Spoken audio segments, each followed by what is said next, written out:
This week on the Canadian Tech Podcast, we talk about Kik's ICO, the first reviews of the Essential Phone, Innisfil's Uber experiment, and Canada's place in driverless tech. That's all next and more on the Canadian Tech Podcast.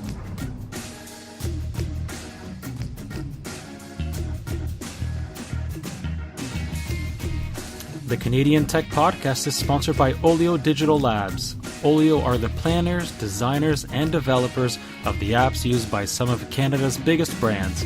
Find out what Olio can do for you at oliodigitallabs.com.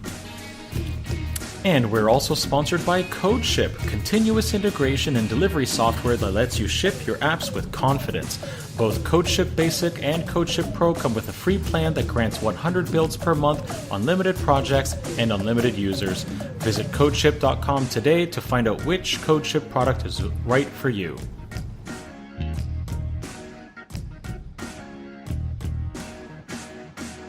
Welcome to the Canadian Tech Podcast, episode 130 for Tuesday, September the 5th, 2017, sponsored by Olio Digital Labs and CodeShip. My name is Stuart Clark. And my name is Derek Silva. Well, happy Labor Day and the unofficial end of summer, Derek. Yes, same to you. So I assume we're actually a little bit late this week with the podcast due to it being a holiday weekend, and then we had some big thunderstorms roll through, and my place, at least, was getting the odd power hit. So we decided not to take a chance and record today on Tuesday. And Derek is actually at Olio Labs. I am back in the boardroom like we were, or like I was back at the beginning, almost 2 years ago now, I think. Well, also, you've been with Olio 2 years now. I have been with Olio for 2 years now. That was actually last month. So I guess LinkedIn's just telling people now in September. Exactly. Or that's when you bothered to put the change in. No, it says August, but whatever. That's fine. Whatever. Yeah, I've gotten a few messages about congrats on 2 years, and I'm like, yay. So yeah, well, that's good. I don't know anyone who had him lasting for less than 2 years in the pool. You may as well throw away your tickets. That's true. Just saying. So, okay, let's get right on to it. Lots of tech news. There'll probably be even more next week as people start ramping up for the fall. So let's get on with our quick hits. After months of rumors and speculation, Apple confirmed that the next big event is September 12th at 10 a.m. Pacific or 1 p.m. Eastern, depending on where you live, at the Steve Jobs Theater in Apple Park, which is, of course, their brand new spaceship-looking campus in Cupertino. Everything's going to be inside, and apparently the new building looks quite nice. And since everybody else is mentioning, I'll also mention the fact that the tagline on the invitation said, "Let's meet at our place." Yeah. Read into it what you will. Last week, this sucked, I'm sure. A bug in Instagram's API or their code exposed contact information for potentially millions of accounts. That seems to be how hackers got the Instagram credentials for accounts for people like Selena Gomez, Emma Watson, Emilia Clarke, Harry Styles, Snoop Dogg, David Beckham, Lady Gaga, a whole bunch of other people, and probably also how they ended up posting new photos of Justin Bieber to Selena Gomez's account, the poor girl. But anyway, Doxagram was the database where this was all stored. It looks like it's offline now as of last Friday. Whether it'll come back, we don't know. But if you get contacted by Instagram to reset your password, you probably should. And even if you don't, you probably should anyway. And don't click on any links that claim to be from Instagram. That's true. Just go to Instagram.com, find the reset password link in your profile or what have you, or go to the Instagram app and reset your password from there. Don't bother clicking any links. Just go straight to the source itself. Awesome. Kick Interactive, which is we were having a little bit of back and forth about whether they got bought by an Indonesian company a little while ago. But anyway, right now, let's assume they are still a Canadian company. They're behind Kik, K-I-K, the chat platform that's used by over 300 million registered users. They have decided to launch their own cryptocurrency called KIN, I believe. And The initial coin offering looks to be worth. Oh, where did it go? $125 million through the ICO itself. Of course, being an ICO, yes, it's called KIN. We'll bring it within the KIC community is the intent, but it is based it's an ERC20 token on the Ethereum blockchain. So there is a possibility that if another exchange supports it, you would be able to actually swap KIN for just plain Ether on the Ethereum blockchain, or other coins that have also been built on Ether, and out of there into Bitcoin and into Feathercoin or Litecoin or Ripple or one of these millions of other cryptocurrencies that have popped up over the last year or so. So that's interesting. We'll see how it goes. Certainly, potentially, it's a lot different approach than taking venture funding from a venture capitalist firm. Right. Second last, the Essential phone is in some people's hands. The Mobile Syrup has a review of it so far. We'll just go over the pros and cons. You can read the full review yourself over at mobilesyrup.com if you like. Pros: minimalist designs that eschews branding. I guess that depends on your perspective. A very nice bezel-less display. I prefer a little bezel, but that's me. Very much a stock Android experience, and the base model comes with 128 gigabytes of internal storage. That's huge. On the con side, there's no headphone jack. The camera experience for the reviewers has all been a little bit wonky. They've been pushing out software updates every single day for the camera. I've seen that in a bunch of different places. The phone is not waterproof. Again, maybe you don't care about that. It is rather expensive. I'm pretty sure it's about $1,000, maybe a little bit more. Mm-hmm. And right now it's only available at TELUS. And even Wind is not guaranteeing compatibility, even though Essential does support the same bands, frequencies that Wind uses. Right. Last but not least, RBC is also jumping into the AI pool along with CIBC and a few others. They announced that very soon all RBC clients will be able to use the mobile app and use really neat things like Know Me Insights and Know Me Find and Save. Know Me is spelled N-O-M-I. Obviously, the pun there is you know me, therefore you can give me insights and find and save money for me. And that's exactly what it does. So Know Me Insights, according to the press release, will help manage day-to-day finances with timely tips and advice. And the Find and Save feature is designed to actually look at your cash flow, automatically identify money that can be moved over to a savings account, and if you opt in, actually do that for you. So it's really similar to what Scotia and I think RBC do as well, where it's like, if you spend $2.30, you could round it up to the next dollar or to the next $5 and put that money in a savings account. Mm-hmm. So instead of automatically rounding it up, the AI will just look at what you're doing and be like, you can afford to move $50 over and just do that. And that's it. Sorry, go ahead. Cash flow. Sorry, I was going to say cash flow surplus. I've heard of that term. It never seems to apply to me. I'm hoping to see it this month. Every once in a while, I have a cash flow surplus. I'm hoping to see it from here on out. We'll see. Excellent. Okay, that's it for the quick hits. Okay, now let's talk about an awesome place which you're right in the middle of. Olio Digital Labs is one of Canada's most accomplished small market agencies, delivering web apps and mobile apps to businesses across Canada. In an era of persisting connectivity and pervasive mobile devices, it has become more important than ever before for businesses to be everywhere their employees and customers are. That's why Olio provides its clients with the peace of mind only a highly skilled and experienced team can provide. A team that is big enough to support your needs, but flexible enough to work to your constraints. With a client list spanning from the Middlesex London Health Unit and Ellison Travel and Tours, all the way up to College Pro and the Home Depot, the team at Olio has proven itself to be the planners, designers, and builders of the web and mobile apps used by some of Canada's largest brands. Find out what Olio can do for you by calling 226-785-0420 or visit oliodigitallabs.com to learn more. That's Olio Digital Labs, code that powers every day. And we'd like to thank Oleo Digital Labs for continuing to support the Canadian Tech Podcast. All right. Now moving on to our topics. In the province of Ontario, you mentioned the Ontario government, you mentioned hydro heating rates and that. You're going to get some opinion. Now, here's one. Yeah, either pro or con, but you're going to get an opinion. Yeah, for sure. Here's one that's actually, hopefully, most people can think is a good idea.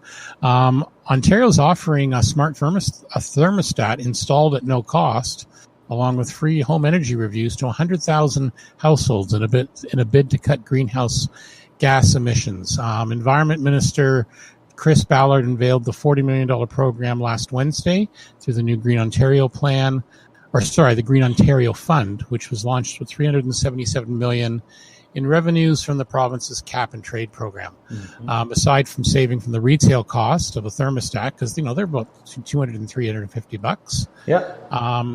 This is actually really good. I like the story. The article from the Star gives an example of Minister Mark saying his kids would come home on a hot, sweaty spring day, right, and he'd be at work and they'd crank up the air conditioning. Well, he'd get a notification that was happening, yep, so he would then quietly dial it back. And nobody was the wiser. Nobody was the wiser. This is actually a really good idea. It's also for it's basically open for people in detached and semi-detached townhomes or row homes. Yeah. Residents of multi-unit buildings do not qualify. So I'm going to have to look in, because I'm in a rental townhouse. I wonder if our friends at Sifton would actually be doing this, because this would be kind of neat. Well, do you have your own thermostat? No, because it's a rental. Oh, okay.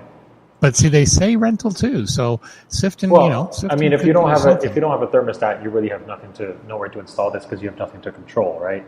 Yeah, well, sorry, I should say I have a thermostat. I don't have my own. Oh, but okay. Yeah, I have a basic, it's the basic slider thing with no temperature, because our units don't have central air. But, again, it could be interesting to see. Yeah. Okay, so no central air, and therefore, so no air conditioning then, unless you install like a window unit or something. Okay. Right. And you have control over your own furnace.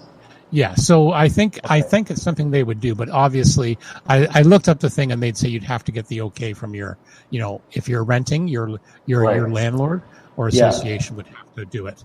Yeah, so I already put my name in as soon as I saw this, because I want a free EcoBEEEEES, yes please, which is great. So I don't know if I'll get it, obviously, but there was a bunch of questions to make sure you qualify, and the way I saw it, the more boxes you checked, the more likely you are to qualify. And in a very honest way, I answered the survey, and so I'm pretty sure I'd be on the list, because I have a decent sized house.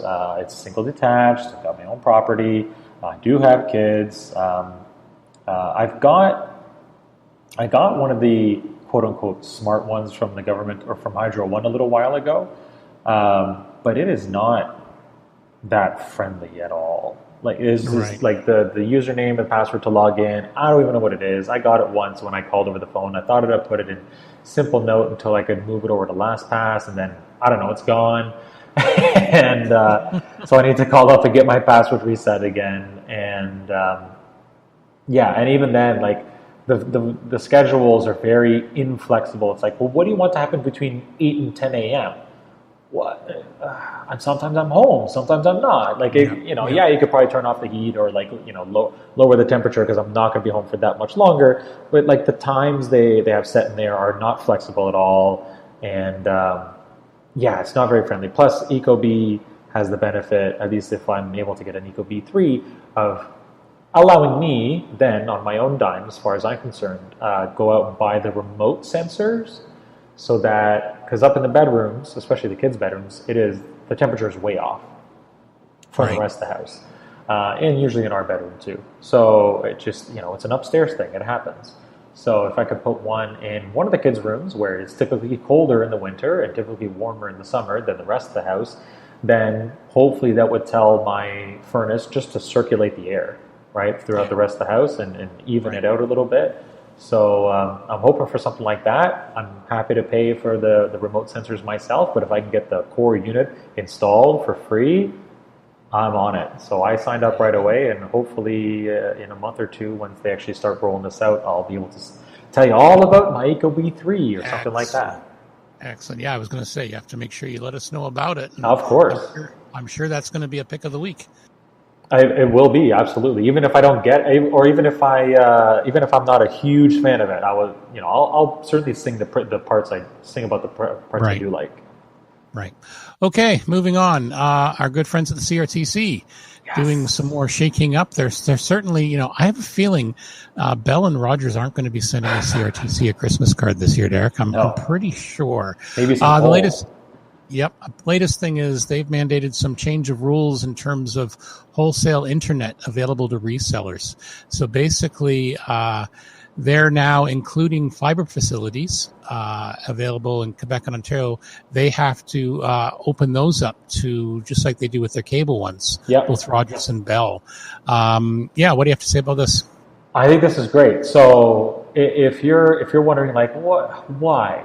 I've got a quick explanation for you. So up until now, and even beyond this, the last mile is always going to be Bell or Rogers, or Eastlink if you live in an Eastlink area, or something like that, or Cogeco, whatever, your local phone or cable company. Reason being, building that infrastructure is very expensive. What has been mandated up until now is that the connection from the DSLAM, if it's DSL, so the local Bell office for many of us in your neighborhood, from there back to your independent ISP, they own that infrastructure, right? They'll connect in, or close to that is where their infrastructure starts. But the last mile is still Bell or Rogers or Cogeco. Now, Start, Distributel, Acana, companies like that will actually be able to set up with reasonable rates their own fiber optic connection infrastructure right in those offices. So as close as they can get with Rogers, wherever that is, in those Bell offices or TELUS offices potentially, somewhere else. I don't think there's any TELUS, but anyway, those local central offices, Start, Distributel, etc., will be able to set up their own infrastructure right in that office. And now they only have to use, they have to use less of Bell's or Rogers' infrastructure in terms of lines to connect to you. So, of course, Rogers like Bell, wow, we are the ones who built all this. Well, guys, you're going to get paid to offer access. It's not like, the CRTC is saying you need to offer this service for free.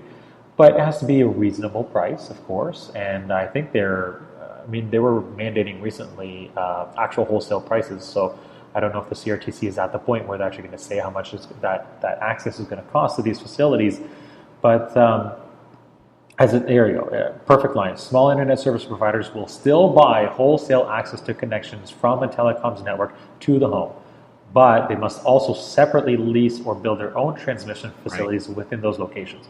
So really, Bell and Rogers still get money out of this, even more above and beyond the $10 or $15 or maybe more that they're getting right now from a Start or Distributel or a Canic to provide that last mile connection. And I just I get it. They don't want to share. That's fine. But the CRTC says you need to man up or woman up and share a little bit and a little bit more. And I'm okay with that. I look forward to the day where I can get gigabit from Start at home. Yeah, well, it also means that Bell and Rogers have to up their customer service game and things like that. You can't have the thing where Rogers just allows their networks to become overloaded. Yes. Because, Start and Distributel can come in and just say, well, we're putting our own in. And so, it's going to force them to be competitive, which is what the CRTC wants. And realistically, this is probably going to take a couple of years to cover the whole province because this is not. I was thinking earlier, I'm like, I'm going to go check Start's website and see if I can get it.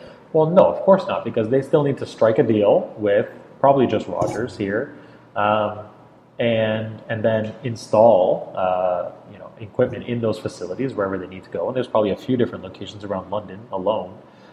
Never mind a place like Hamilton or Oakville or Toronto. So it's going to take a little while, but if you're already a customer on those services, I imagine they'll be emailing you toot sweet as soon as that stuff's available or better speeds are available.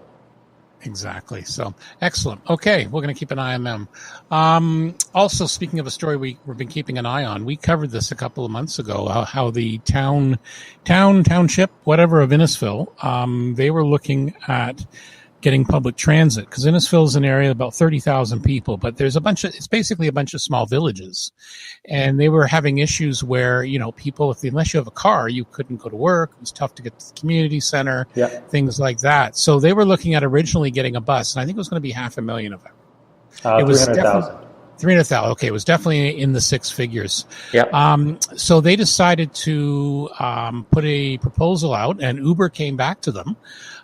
So basically, the people were going to be using Uber. There was going to be some fixed rates. Uber got some fixed cash to do this. Well, they've been doing it for a couple of months now, and so far, it seems to be working fairly well.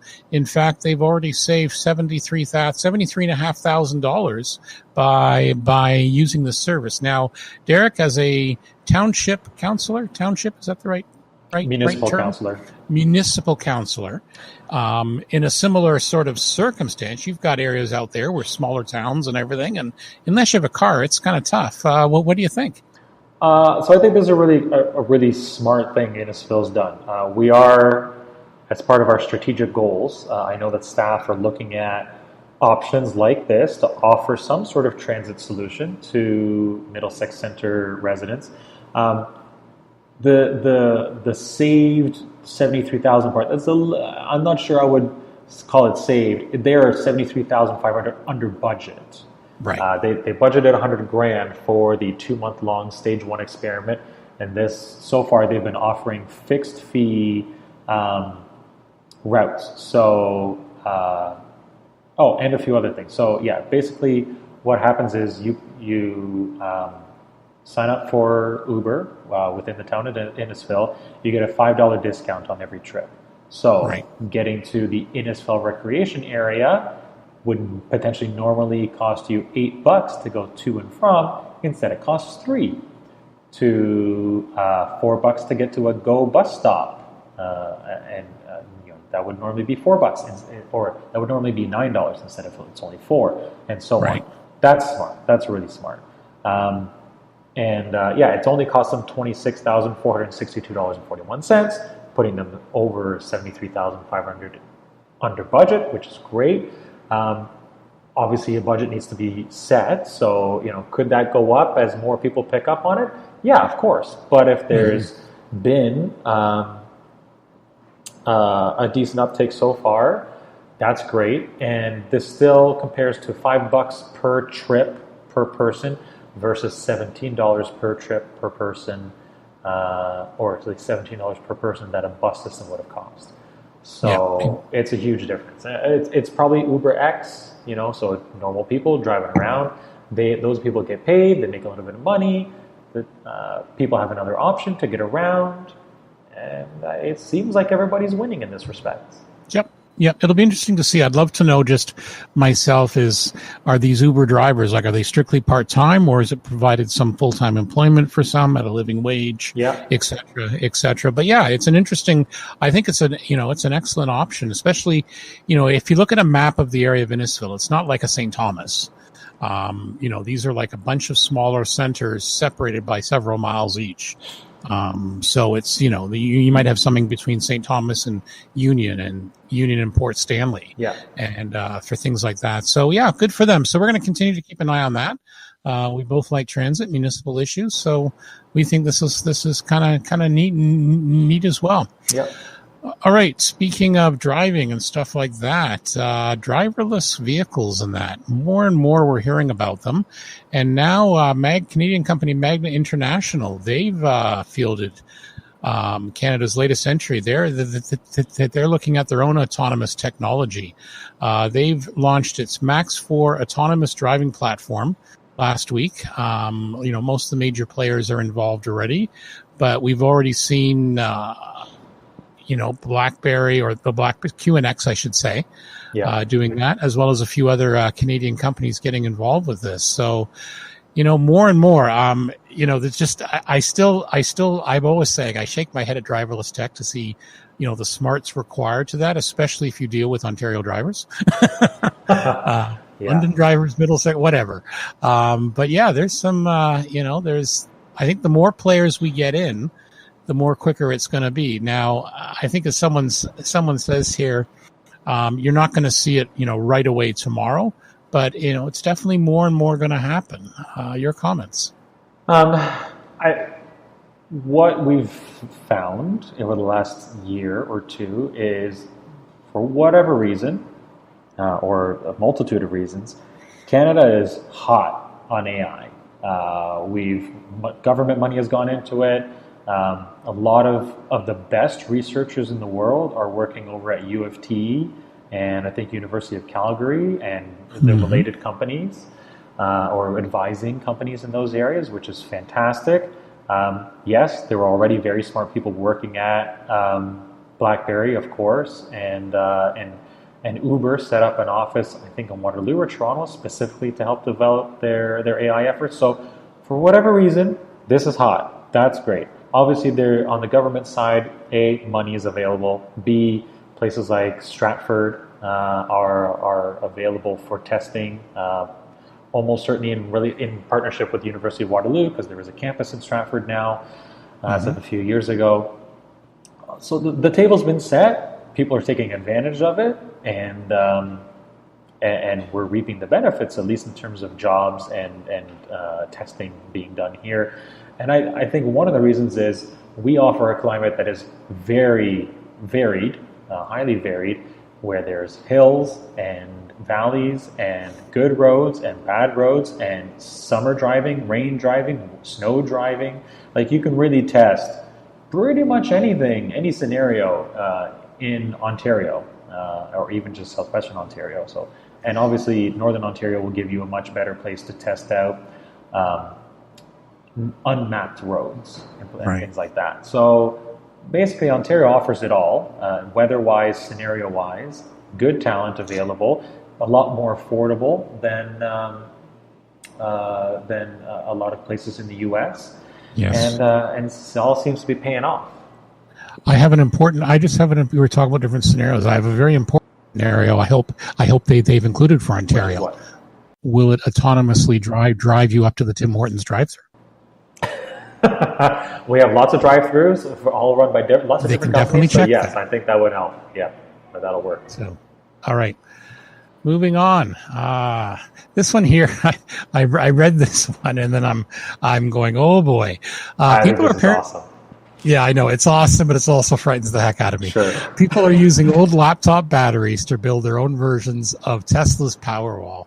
So for those of you who don't know, Tesla's Powerwall, it's like a giant wall of batteries. It helps, you basically charge it with solar or wind or whatever, and it allows you to basically provide power to your own residence or business or something like that. Yep. Well, of course, in the vast nature of do-it-yourself and hacking and all that, some people have discovered, hey, they can use old recycled batteries from laptops, and they basically build up banks of these things and in their house with a little bit of tech, but it's all doable. I get really nervous when they start saying, oh, I have 4,000 batteries in my house. As long as they're not from Sony in that specific time period when they were exploding, they should be fine. Yeah, exactly. So, no, it's kind of interesting. There's a bunch of YouTube channels and stuff like that. So I watched a couple of them, and, there's some pretty cool high-tech things. But, so some people, apparently, Tesla's Powerwall is capable of storing up to 14 kilowatts. Yep.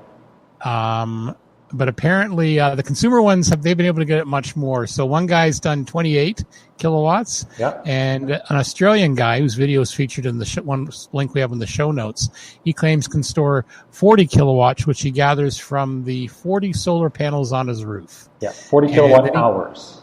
Yeah, and then he goes into his thing here, and he's got sensors and make sure things don't catch fire, all that. So yeah, it's the kind of thing you have to be a pretty hardcore nerd to do it. I wouldn't do it unless you knew what you were doing, but this is how these things start. It's pretty cool. I really like the dashboard he's got going on there on that LG TV or display. Yeah, that's fantastic. Cool. Yeah, exactly. I threw this in here because I think it's optional. I really want a Powerwall. I don't want to spend the time building my own, but I thought, you know what? what a great, ingenious way to get around the cost issue. And if you are a do-it-yourselfer or even just an electrician who knows they can handle a lot of this themselves, go for it. Like, be safe, please, but go for it. Start small. Start with 1 kilowatt hour. See if you can, power your microwave on that for a little bit, and iterate from there. Exactly. So, okay. And our last story of the day. This is, again, I love stories like this. 17-year-old out of Ottawa. He's partnered up with a millionaire business partner to come out with a low-cost cell phone. And we're talking starting on $180 running Android to take on all the bigger players. And this kid's only 17. And he's designed this. So it's the brand's going to be called Frank. And it's basically, he says it's a basic thing, but still, it's pretty good. It's got a fingerprint reader, 16 megapixel rear camera, 5.5 inch HD display, runs on Android. It's 4 gig of RAM. And the way he's stuff that most people don't really need. He says, quote, have you ever used an IR blaster on your phone? Most people don't even know what that is. True. You're not going to be using things like laser autofocus, he says. He's actually starting university next week. He's started a Kickstarter campaign. He's hoping to raise $250,000. Good for him. This looks like a good little basic phone. I've also considered, we'll talk about things I'm considering buying later and things I've decided not to buy. But I really like the brand. I think Frank is smart. That's cool. In terms of marketing, so we're just being really frank about what this is. And so it really works on that level. $180 is the introductory price, and I think that's US. Right. Let's find. Starting at 180 US. 200. So the first batch, 59 out of 100 are claimed, is at 180 US. From there, it'll go 219 and then 233. Beyond that, you can even get a distributor pack special. You get 10 francs, Frank phones, which is pretty cool. He even has some demo videos seeing keep in mind, so here on the right, that's a Nexus 6P. On the left, this is one of our phones that we've built. Compare the price and the speed, and loading the YouTube app as a basic example is almost the same speed. It's about 2 to 3 seconds instead of 1 second for the Nexus 6P. So realistically, what they're able to achieve here for the actual retail price, probably $233 US or actually $279 US, is still really good. It's fantastic. I'm actually looking at the Indiegogo page, and $233 US, $233 US plus shipping. So that's still a discount price. So it's actually, that's 16% off the actual retail price, which is $279 US.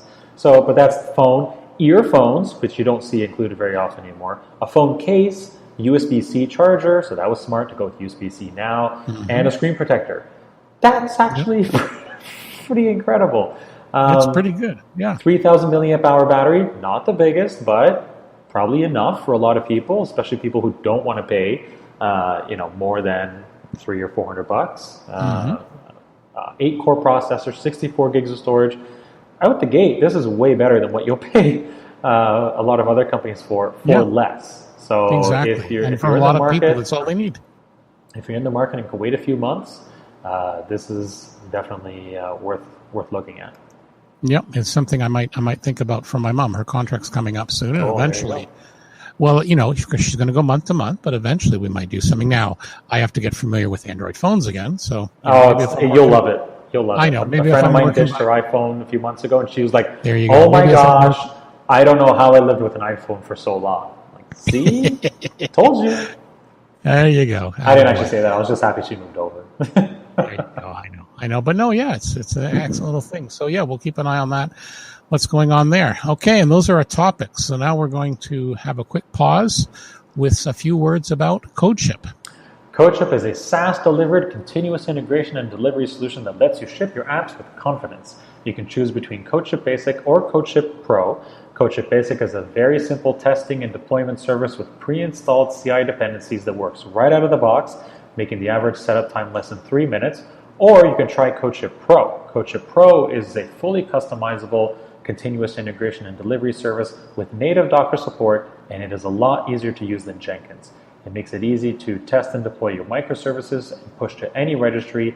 It's also perfect if you want to deploy with Kubernetes, and comes with a convenient local CLI tool that allows you to run your builds locally. It helps encrypt your environment variables and guarantees 100% parity between your development and production environments.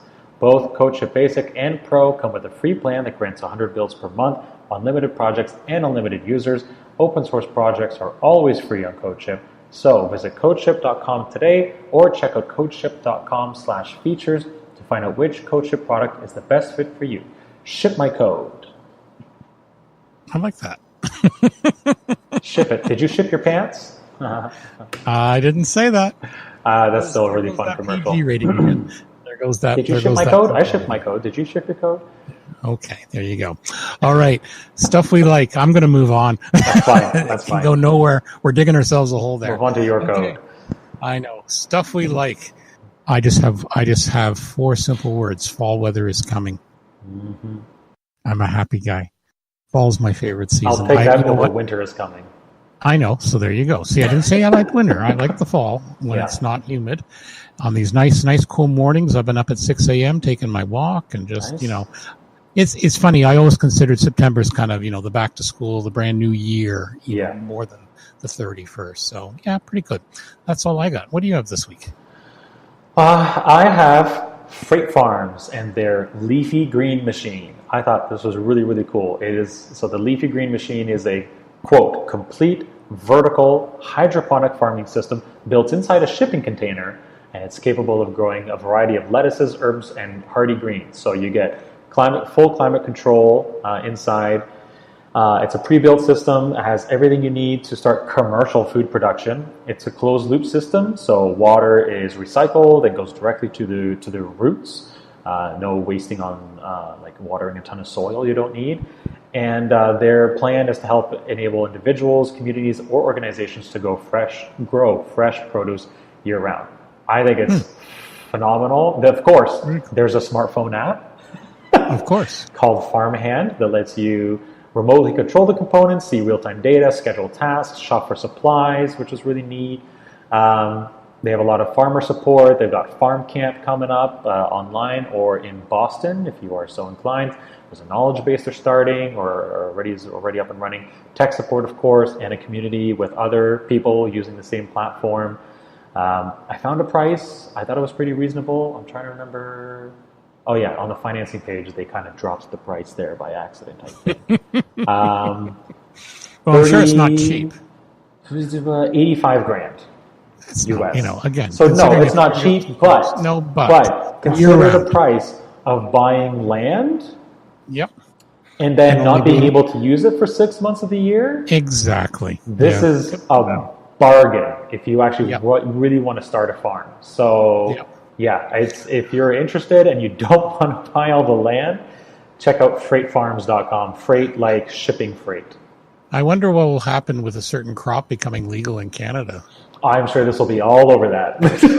Be a whole lot of, I had to say it. A lot of leafy green machines. Greens. All right. No matter where you are. No matter where we are. Okay. What else are we up to lately? I'm still job hunting. Hire me, folks. I am kicking off my side hustle at sclarkconsulting.ca. So again, if you need some backup work and stuff like that, let me know. And I'm doing some other work with some other organizations. I'm working with the good folks at Techdos now and again. So yeah, just trying to do that. How about you, Derek? Well, I got the oldest child back off to school today, starting grade 3, and I looked over the class list because I showed up at school as requested by my other half, and made sure that he found his teacher. They got introduced. I saw he had a whole bunch of kids in his class that I know he knows and I know he likes to play with. I know some of the parents, so I'm like, this is great, good stuff. That's a good class for you to be in because you know people already. And so far the teacher seems really nice, so that was all good. Getting ready for Fireside Conference next weekend. That's right. Friday, Saturday, Sunday. We'll be spending up north with Jameson because you don't like camping. I know. Well, and other reasons, but no. Oh yeah, of it'll be course. good. I think you and Jameson will more than fit the target demographic, and we're looking forward to hearing some great interviews and perhaps a live show from there. We'll see what happens. Not live. There's almost no connectivity up there. Okay. No, it's pretty sparse apparently. So we are going to record an episode there. I joined the Slack community on the weekend, and lots of really cool people. Rivers Corbett from Startup Canada, that podcast, he's going to be there. So awesome. I'll get to meet Rivers. And I closed Slack. This guy Erlich Budlick, I think, he's running a few blockchain-based startups. And he seems really smart. He said he'd love to be on the podcast. So you should look for, if you like blockchain technology and everything it can do, which we've talked about on the show before. He should be on the show. He's interested. So definitely listen to our next episode. Or I'm not sure entirely how we're going to do it, but I think we'll have like a fireside special, and then every once in a while I'll try to bring in tidbits where we can into future episodes. Exactly. So no, this will be really good. We really thank the Fireside Conference people for inviting us. Yes, very much appreciated. Daniel and Stephen have been great, and I know they're working really hard on finishing up organization. And of course, I was one of those jerks who filled out their info form about allergies and stuff like that super late, but they were very understanding. Terrible. I know. Well, I'll have to have a word with HR about that. You go right ahead. Exactly. All right. What else have you got? Yes. And Derek's great purchasing history adventures. The longer I take to buy something, the more likely I am never to buy anything at all. So I was looking over the Chromebook options, especially the ones that were on sale at Best Buy, and I'm like, you know what? I'm just not going to buy anything right now. I'm not really ready to lug around another laptop. I don't really need it. And then in the Daily Tech News Show advisor Slack or analyst Slack this morning, this guy named Big Jim shared something called the Superbook, which is available for pre-order now at Sentio.com, Sentio. It's like the Motorola Atrix dock or the Samsung Dex dock, but for any Android phone with Android 5.0 and up. And pretty much. Almost any Android phone, any recent Android phone. Same idea. You plug your phone in, and all of a sudden it's powering this laptop with a either 1080p IPS or 768p normal display, either a backlit keyboard on the premium one or a standard keyboard on the other one. And the price is ridiculous, like $189 US right now, $20 off the if you reserve now for shipment in November, or $129 US for the base model.